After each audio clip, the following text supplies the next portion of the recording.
corruption entre guillemets. C'est vraiment parce que moi j'aime beaucoup et que je trouve que c'est très intéressant.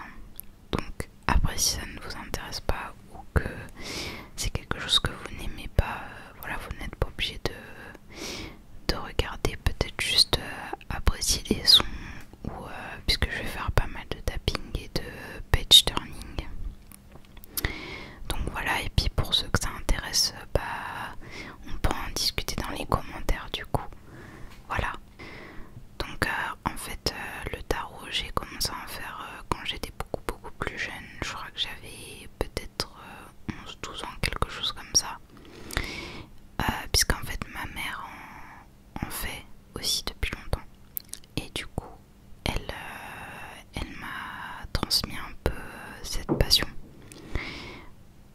Puisqu'en fait j'aimais beaucoup, du coup elle m'a acheté, elle m'a offert un jeu de tarot qui était similaire au sien.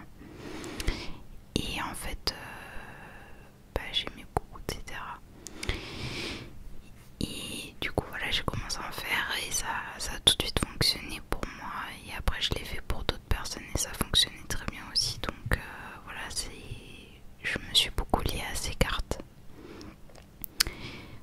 Et en fait je m'en sers pas forcément pour lire l'avenir en mode super long, etc. C'est vraiment plus comme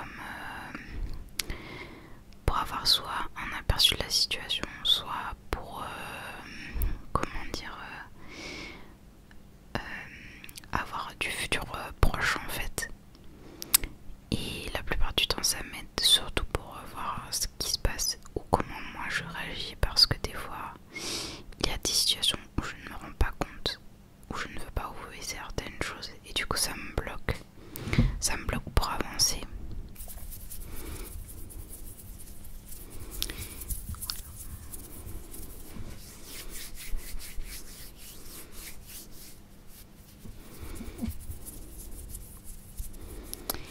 Et donc en général je fais un tirage quand j'ai besoin. J'ai pas forcément de rythme, puisqu'on peut tirer quand on veut. Il n'y a pas de règles vraiment établies dans le tarot. Du moins moi c'est ce que j'ai appris. Mais en fait c'est quelque chose d'extrêmement vaste. Il y a plein de tarots différents en fait. Et donc les règles sont très diversifiées. Ça dépend du jeu, ça dépend de comment on a appris, etc. De ses croyances aussi, je pense. Et donc voilà.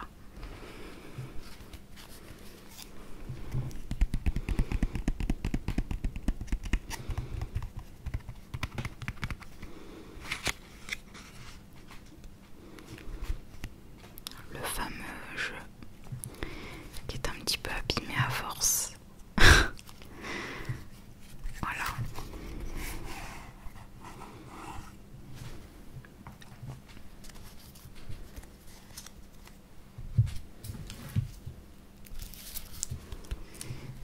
Et le petit livret d'interprétation, puisqu'en fait moi je fais surtout de l'interprétation.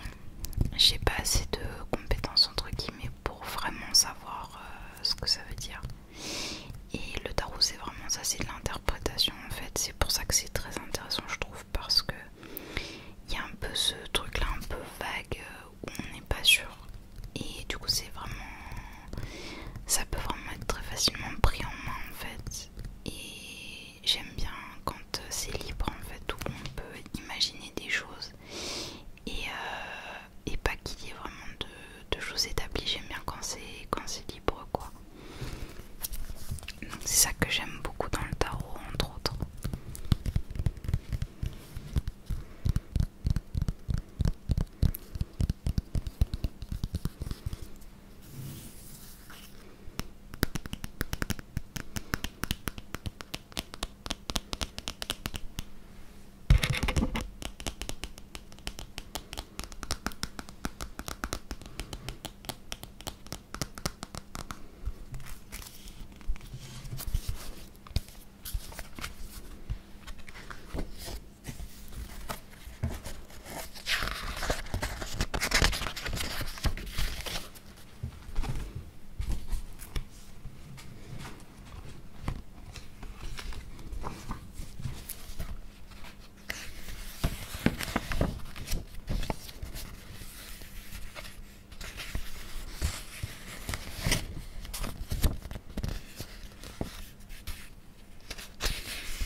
en fait nous avons les arcanes mineurs et les arcanes majeurs.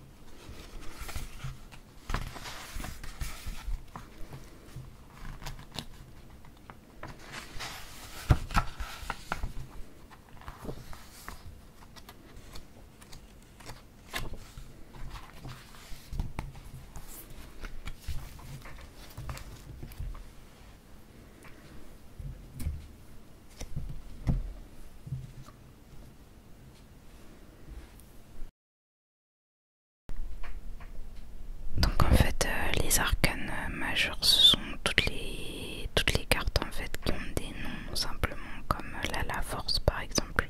Il y en a il y en a 21 et en fait il y a aussi les arcanes mineurs qui vont jusqu'à 10.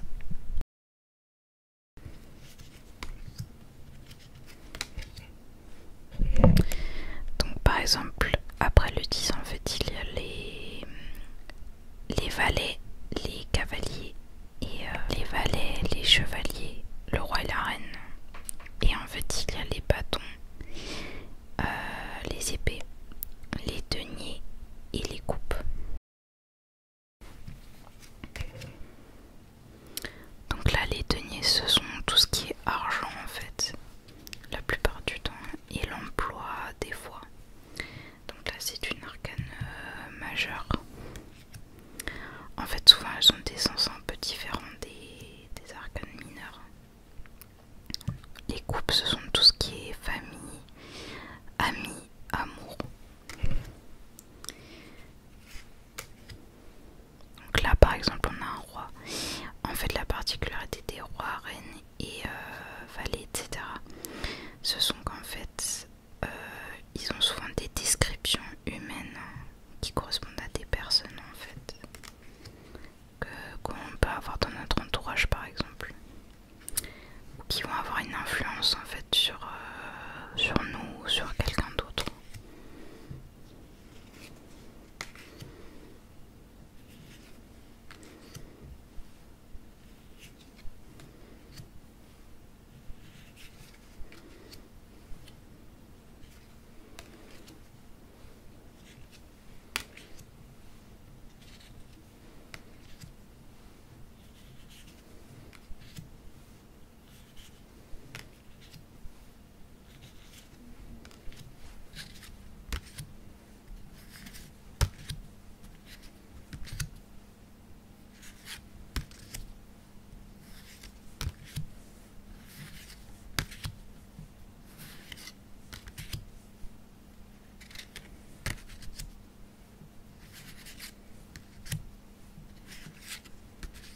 pourquoi ni comment.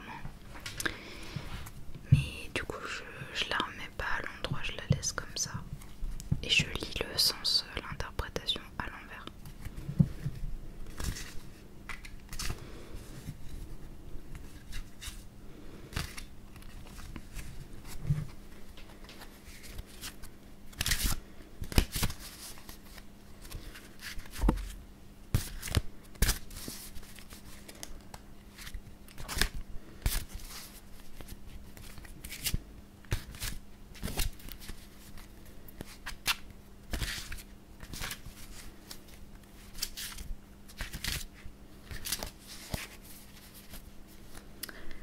Donc une fois que j'ai mélangé, je vais venir les mettre en éventail et piocher 6 cartes de la main gauche que je vais laisser face cachée comme dans Yu-Gi-Oh! Voilà, sur mon terrain.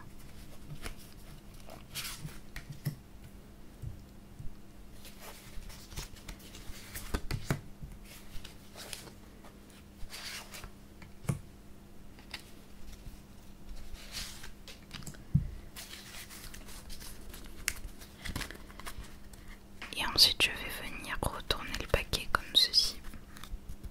Voilà. Et placer le paquet à côté de mon tirage. Ensuite je vais retourner les cartes. Et du coup lire les interprétations parce qu'il y a tellement de cartes que j'ai jamais pris le temps de les apprendre toutes par cœur. Mais en fait du coup j'essaye d'adapter à ma vie, à comment je perçois les choses autour de moi, etc. La situation. Voilà. Mais c'est vrai que c'est pas très pratique. Je peux pas vraiment faire ce que je veux comme type de vidéo, donc ça m'embête un peu. J'essaye de faire avec les moyens du bord. C'est vrai que c'est un peu compliqué. Donc voilà. Donc je vais vous montrer ensuite ce que j'ai eu. Et puis on va regarder ensemble le sens des cartes.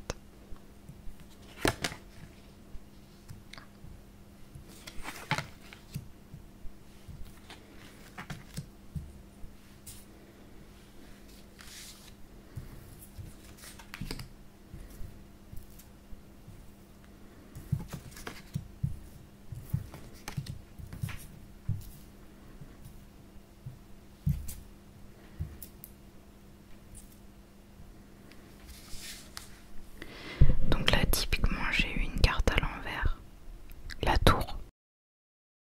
Mais évidemment j'ai pas forcément vérifié avant si elles étaient toutes dans le bon ordre parce que je préfère laisser choisir aux cartes entre guillemets ce qu'elles font.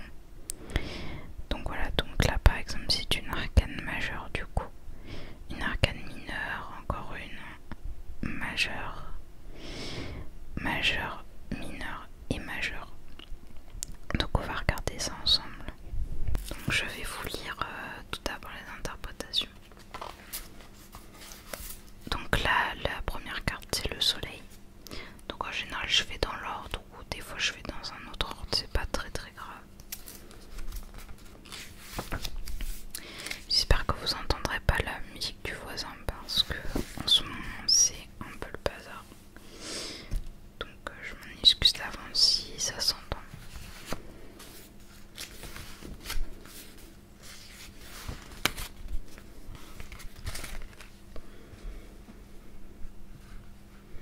Donc le soleil.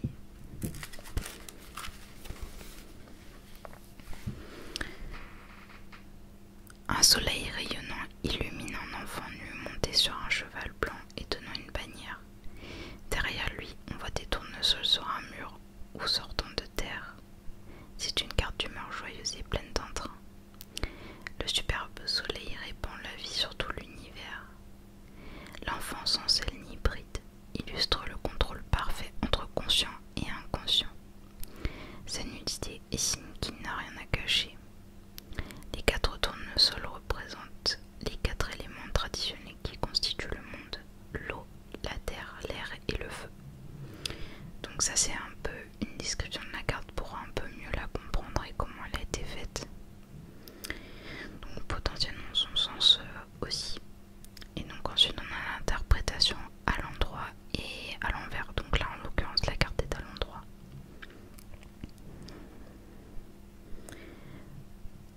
Succès, gloire, bonheur et réussite, retrouvailles agréables et amour joyeuse, plaisir, vitalité, bonne santé.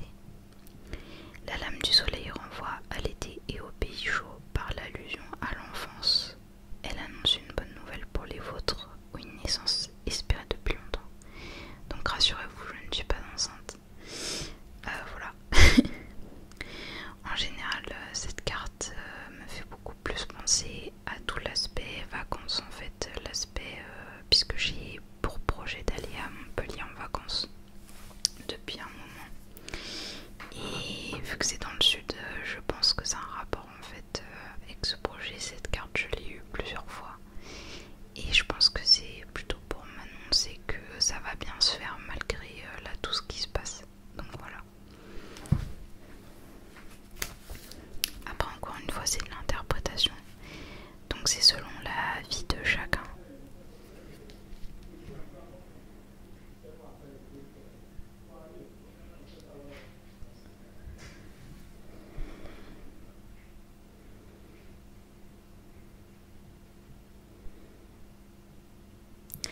Donc encore une fois c'est de l'interprétation, donc c'est selon la vie de chacun. Donc maintenant on va regarder le 6 d'épée.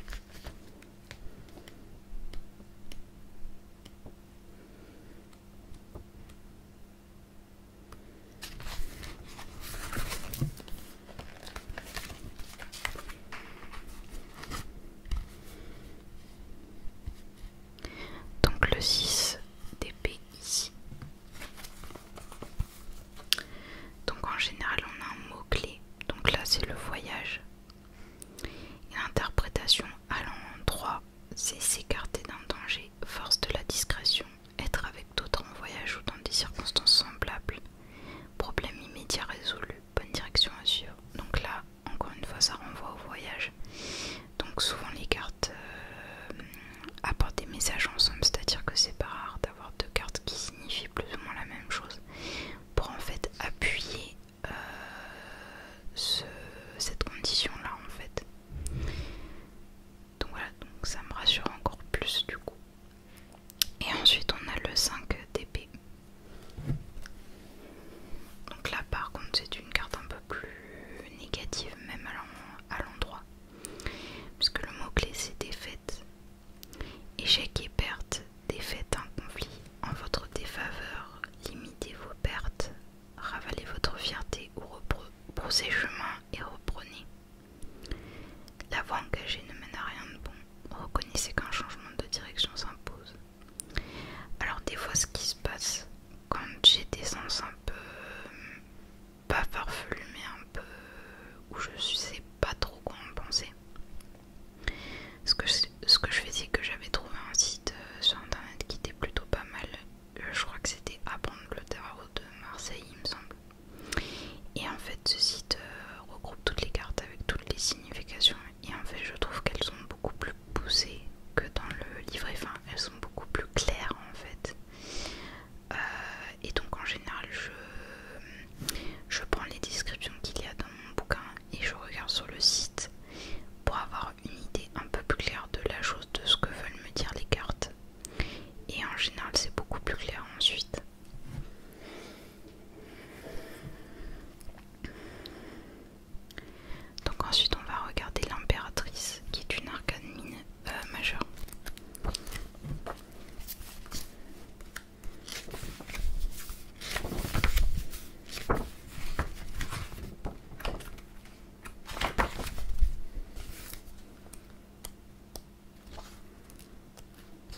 ça rappelle encore une fois la maternité, etc. Mais en général, c'est pas forcément que quelqu'un va avoir un enfant, hein. C'est pas du tout forcément. Ça dépend de la situation, encore une fois. Moi, je le vois plutôt comme le côté, le confort matériel et domestique.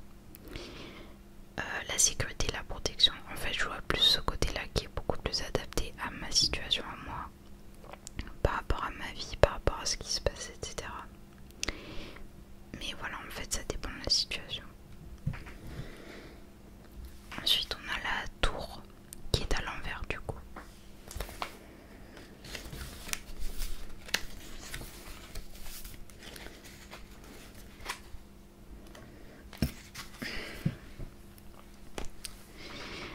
Une tour robuste dressée sur une colline est frappée par un éclair. Le chapiteau au sommet est soulevé par l'impact et la foudre ravage l'intérieur. Des flammes surgissent des meurtrières et deux personnages tombent de leur refuge détruit. La tour est symbole de sécurité.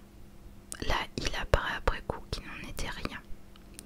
Ceux qui l'ont construite et ceux qui y vivaient ont trop fait confiance à ces murs épais. Les meurtrières indiquent une vision étroite du monde. Cette carte suggère que rien ne peut s'opposer à la volonté divine, le soleil qui étrangement lance la foudre. Donc l'interprétation à l'envers, en sens inverse.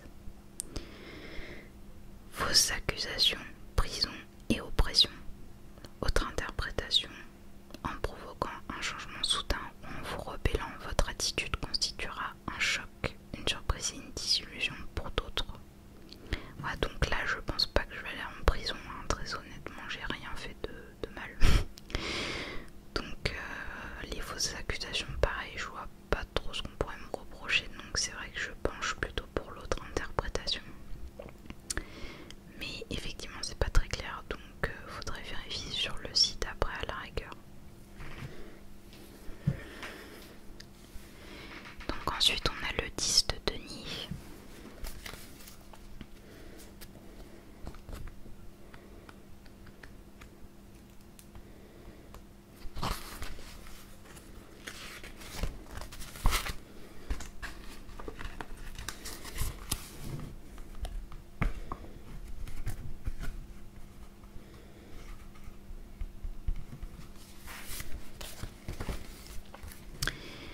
Donc le 10 de Denis, mot-clé fortune. Fortune, succès, honneur, bonne vie de famille, excellente relation entre générations, héritage et propriété familiale, peut indiquer un mariage et le maintien d'une tradition familiale. Donc là par exemple, je pense que c'est vraiment plus les bonnes relations avec ma famille, puisque je m'entends toujours très bien avec elle. Donc ce sera plus ça parce que je compte pas me marier et j'ai pas d'héritage, donc voilà, la propriété familiale il y en a pas non plus, donc c'est vrai que la fortune ça y est pas encore, hein, pas maintenant. Donc je pense que c'est plutôt la bonne vie de famille entre guillemets, les excellentes relations entre générations et voilà. Donc des fois ça peut paraître très obvious, on va dire, très bon bah voilà, ça peut paraître normal. Et je me suis jamais dit que c'était grave dans le sens où ça rappelle aussi ce qu'on a, ce qu'on a de bon dans notre vie, et c'est pas plus mal des fois. Surtout quand on est un peu déprimé, de se rappeler ce qu'on a, bah c'est franchement pas une mauvaise chose. Et donc la dernière carte c'est le fou qui porte le numéro 0. C'est la première carte des arcanes majeures.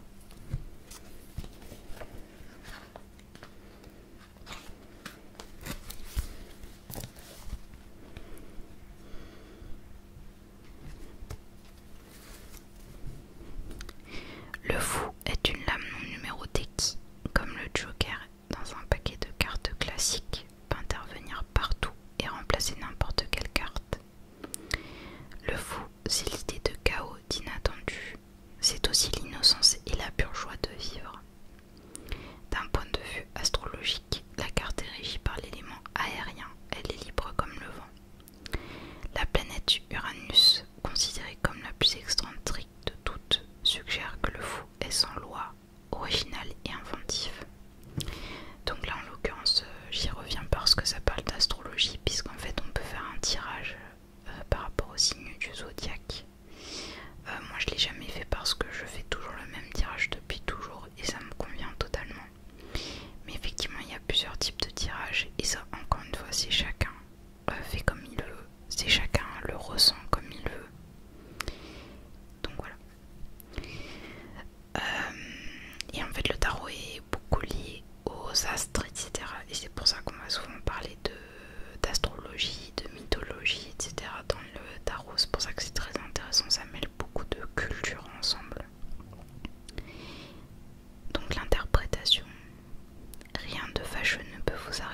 je pense que ça demande de l'entraînement aussi pour les personnes qui n'ont pas forcément ce sens-là un peu plus approfondi que d'autres personnes.